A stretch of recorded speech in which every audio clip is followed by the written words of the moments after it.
Well, good morning. The alderman out here is not only asking for a plan, but he is also wanting to make some changes to CPD policies to make it easier for police to chase suspects. One after another. About a month ago, I was robbed at gunpoint. Recent victims of Chicago crime told their stories. 4 men exited the vehicle. One had a semi-automatic weapon and the other a handgun, both which were pointed at me. They spoke about the terror they felt. 2 men approached us with guns, threw us to the ground, and took all our belongings. And they spoke of the terror they still feel. I can't walk inside my own home without looking everywhere, without seeing cars with tinted windows and wondering, are they going to get me? That's the fear that's running through our neighborhoods.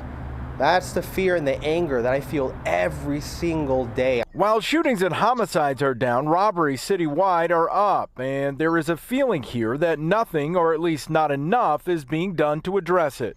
We know that there's a strategy around addressing the root cause. Everybody supports that. We all support getting to the root cause. But what are we doing today?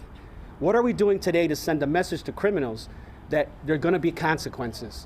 36th Ward Alderman Gilbert Villegas is asking the mayor and CPD for a plan. But that's not all. Villegas says he is working with his colleagues to open a satellite police station at Chicago and Ashland to improve response times and wants to change CPD pursuit policies. The criminals know that there's a policy in place. So what do? When they're committing a crime? They just leave.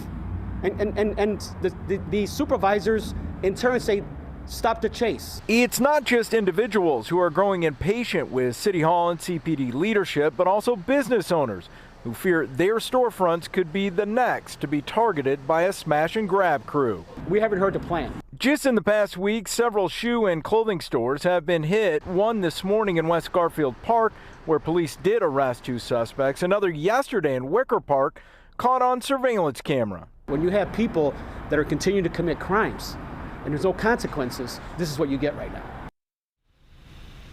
Now, the alderman, as well as those victims of crime and community groups, have invited the superintendent as well as the mayor to a community meeting to discuss just what the plan is moving forward. That is scheduled for next month.